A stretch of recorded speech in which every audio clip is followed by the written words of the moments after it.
Chris, moin. Moin. And we can say moin even though we're speaking in English. I find in the north of Germany we say moin, and even in English I think a nice moin makes the day a bit better. No? Absolutely right. And the fun fact is, moin mean a whole sentence, right? It means, hey, nice to see you. How you doing? I'm really glad to meet you here. So Right? if anyone takes something away from the podcast, use moin more often in your life, and you'll have a good start. Yeah. Aside from that, we'll go dive into many other areas. We'll dive into CX. We'll dive into solutions consulting today. Before we do that, maybe quick intro, Chris. Who are you? What's your role at Zendesk right now, and what brought you into CX? Yeah. So, as you know, I'm working in Zendesk for now years, right? Part of a pre-sales or solution consulting team covering business transformation strategy. So in my role, I'm working every day with customers and identifying unique problems they have in the organization or from technology side of and how we can solve that and prepare them for be ready to deliver great CX today and maybe 2027 or 2030. So get ready for the future and remove all of the barriers we identify the company. And there are a lot, usually a lot. There are a lot, and that's why we build software. That's why we build solutions to solve those problems. What brought you here, or maybe like after the career that you've been through, what keeps you here? I mean, I started pre-sales 2006, right? It's quite a while. I'm working in IT since 1999. My first project, fun fact, was a migration from Windows 95 to NT 4.0. And during that, I started different things like being competence center for Linux, build BlackBerry server environments. And since 2006, I'm really into system management, what now today is as IT service management. Yeah. And it was also the first year we started measuring NPS in that company. During the days I worked at Semantic, and we got I don't really recall the exact number, but it was something like minus 35. And we've been really proud of that number because for software companies these days, it was a pretty good number. And that was my first starting point with CX. And during the career, then I moved more into some specifics around IT service management, but I also worked at a company called Merit CX, where we really did market research and installed voice of the customer platform. So they are now acquired by a moment, but a major player. And it was also the first time I used natural language processing for understanding customer versions and getting a feeling of the impact CX can have for the future of a company and make sure they are successful and have capabilities to differentiate. And then going over to ServiceNow, and now I'm here at Zendesk, and I'm really happy to be here because we are a solution that work together with you guys, for example, but we are very fast to implement and have immediate impact of CX organizations rather than having an implementation cycle of 12, 18 months before the impact is even measurable. Yeah. So that's the reason why I'm still here and enjoying what I do every day, solving complex issues, cutting them into small chunks, and create great experiences. Right? Let's dive into that in a second. How we solve these problems, what kind of problems come up.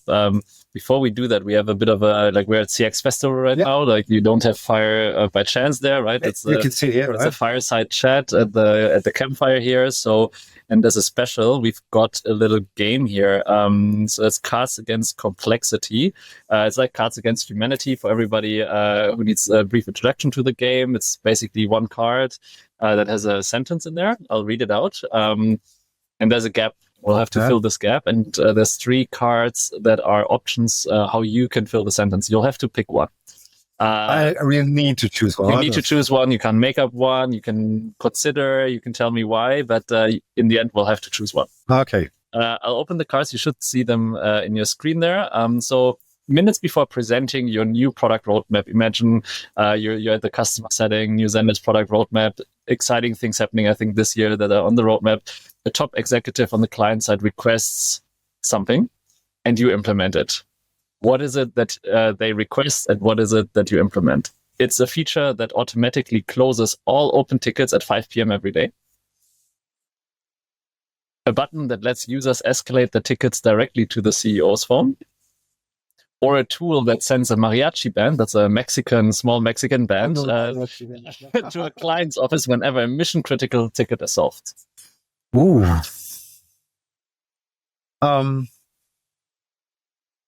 So I know I need to choose one, but that's the game. Top executives usually don't request features, right? They just find gaps and reasons why they want to pay the bill. Yeah. But I've seen almost everything in real life in different variations, obviously. But last week, someone asked me, I want a feature which prevent the last agent I have in my shift to go offline. Even if his shift is over, he should not be allowed to do it, right? And that's pretty much like I'm closing the day out at 5 p.m. Yeah. You can't solve organizational issues with just shutting down the service, right? Yeah. But on the other hand, we have companies that are fine to have an escalation channel to C-level. They feel they have impact. They don't, right? They're just an escalation channel and working with someone else on it. But I've seen that in real life. And usually we just send happy messages, but I would love to send out a mariachi band to a customer to them. So I would choose the third one. Right? Let's take the mariachi band, and some good music is always something. It's a reason to celebrate, and it's fits to the mood and the vibe of the festival we currently have. Yeah, and the mariachi band, I don't know if one is here. We had a DJ earlier, somebody creating electronic music. I think we'll see that later. The mariachi band is one way. Sometimes, like when we create these kinds of solutions for customers, right? And that's your day to day.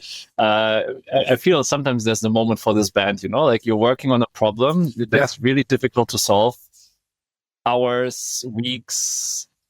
Years, I think not, but like sometimes months, and then finally it's solved, right? Like to me, like finding a solution and then really implementing and making it work has this kind of mariachi band moment.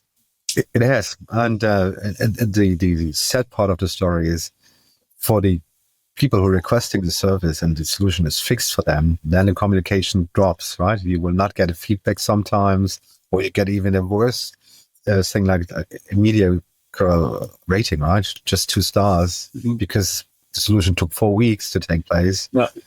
And so I would be fine with sending a band to the customer and to the agent. Right? Yeah. It's fine to celebrate you solved something. Yeah, both, and I guess that's something to look at as well. Both customer and agent had their part in there.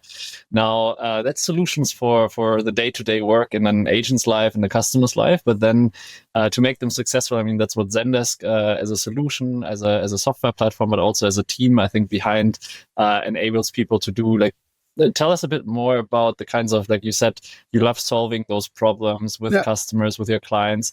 Tell us a bit about the types of problems you see organizations have right now and that like you and your team are solving for them. Yeah, okay. So some of them are solvable by us and some not, right? But the main focus for us when we engage with customers is understanding the problem. Mm-hmm. So we invest a lot of time in discovery and understanding unique processes and unique challenges. But if you look into Germany as a market, for example, and the mid-market, right, or the hidden champions in manufacturing, they have pretty similar challenges. They are not able to perform the needed transformation and have data accessible to create a new customer journey. So they're struggling sometimes with AS400 mainframe systems or on-premise SAP systems, and it's pretty hard for them to get data out of those systems and automate it for customer requests, right? And that's one big challenge I see, and of course where our partnership comes into play to make data-driven decisions and data dips and things like that, but also where we as a platform try to fill the gap, but it's hard, right? Yeah. And so they have digital depths. That's one word or one buzzword. Actually, if you play bingo, we are getting closer. And on the other hand, service is still perceived as a cost center, right? So we don't want to invest in that area. We don't want to grow in that area. Have you heard about AI? Right, they can do it for us. I heard the word a few times here. Yeah. At the end, but if you talk to C-level at those smaller companies, AI will solve everything, and it's basically for free, right? Because if a private account at OpenAI, and those reality checks with customers are our daily business, and then taking our understanding of the issue into a solvable journey, right? We will not start with a big bang. We will start a journey together and solve issues step by step and create value step by step. And that's the way how we prepare the customer and head them on the journey for digital transformation. And that's so let's say I, as a customer, I got your help identifying how to get that data from legacy systems, maybe into the cloud, into Zendesk. I've got Zendesk set up. I've got those like initial steps done of your onboarding journey. Then there might be points in the journey where I'm like, okay, like I have my tickets running, but then there's more to do, right? There's more to solve. What's the type, like if you go look into like larger companies in Germany, Mittelstand, you said, even corporates. Where does the work get challenging when you look at a service center needing to have impact with a whole organization? I share a few best practices we implement to ensure that we are successful over the road, right? And this is having short-term goals, right? So the goals we try to achieve are typically around 90 days around the corner. Mm-hmm. So we're not looking to get the ROI in 3 months or create a NPS of 60. It's about, okay, let's streamline ticket process, implement AI in that process to save up 10%, 15% of the agent time, right? You can do more. And then we have a phased roadmap agreed really on the initial implementation already. And then we get more data, more automations, or more possibilities for the agent because they're struggling with solo chair activities. They still sometimes need to go onto the old systems or 3 or 4 old systems. We integrate that into the platform step by step and then improve the experience for the agent, right? So the customer don't see the changes in the backend, but the service experience and quality will raise step by step. And with that, you have measurable goals. You can talk about that goals you achieve to your C-level. You get visibility as a CX leader, and you got no issues with funding that. That's something I would recommend highly, really. And so then you've got the problem understood. You've got a solution that is being implemented, that is fully integrated. Let's say that's all working well. Now on the team, you've got yourself, but you've got also a team of solutions consultants around. How do you, like you've got a lot of experience. How do you enable other solutions consultants that maybe are new on the team, that are a bit more junior, or maybe how would you enable yourself in 2006 again to do this kind of job? Because I think it's really, there's so much that I think users and leaders can learn from solutions consultants who've done this repeatedly. What's your typical advice to get started and do this well? So constant learning is daily business for us, right? So we release new features every day. At least it feels like. Technology is changing very, very fast, especially since the last 2 years and the hype around OpenAI and Claude and AWS Bedrock and all that stuff. So it's a habit for us, right? Mm-hmm. So we learn things every day. And if you are new as C joining our team, you will get a buddy, right? So you will be in your buddy for the first 6 months, go together on an appointment with you, identify gaps. And this is part of that important culture as well, having an open feedback culture, right? Mm-hmm. It's fine to say, I've done something not to your 100% sufficiency, right? I'm here to learn and improve myself every day. And we are meeting regularly, talking about evolutions, successful pitches, implementations, or challenges we overcome. We just learn from each other. So knowledge sharing, being ready to learn every day and be nosy. Yeah. Right? I think this is a good kind of nosy. Yeah, a good kind of nosy, like a cat, right? Running around, hey, AI, how are you working? How are you different to OpenAI? Yeah. And yeah, I mean, and what I do, right? I'm a sci-fi nerd since my early childhood, and I read between 30 to 50 books a year. Really, all my wife called them Schund, right? So all these small new series around here, 300 to 400 pages long. Yeah. But that inspired me to find solutions, right? Because they have solved everything. They don't tell you the secret how they solved it. You can communicate easily with a machine. You can get answers. You can travel faster than light. Right? All small issues we have are already solved, and you know there's a better way. And this curiosity and the combination of everything is something that is pretty good starting point in a solution consultant. And if you're just an AE, sorry guys, you rely on SC because we will bring the inputs and the vision for 2027. We understand what's coming, right? It's not just about roadmap. It's about be ready to change the world. Yeah, very cool. And to be that in that future world, I mean, there's so much happening in CX right now. It's AI is there, all the solutions are there. But I found this a very helpful thought about in the day-to-day life, working with a customer. How do you actually get this all to the ground? Like maybe that's my last question there. So you've got the problem understood. You're starting to build a solution that gets data in there. You take the customer along. You're really curious. You're nosy.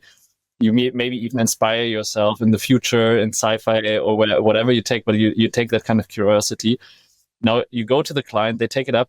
When you work with a client, what have the most successful clients shown to really then get a result from it, get real long-lasting impact with their team, with their organization? Like what is, like if a client of yours is listening, a new one, what is it that they should focus on to be really successful? And it's again the same thing. It's short-term goals. Understanding it's a journey. It's not an event. CX is not an event. It's a journey that will improve every day.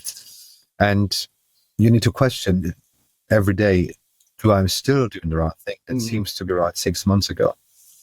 And that's the difference between okay and really successful CX companies. Super. Thank you so much, Chris. Very insightful. Thanks for sharing all the experience from Zendesk, from your career before. We're at the campfire right now. I think we'll go outside, see what the festival still has to bring for us. Maybe we find a mariachi band. Maybe we find that mariachi band, and that should lead to a good time here.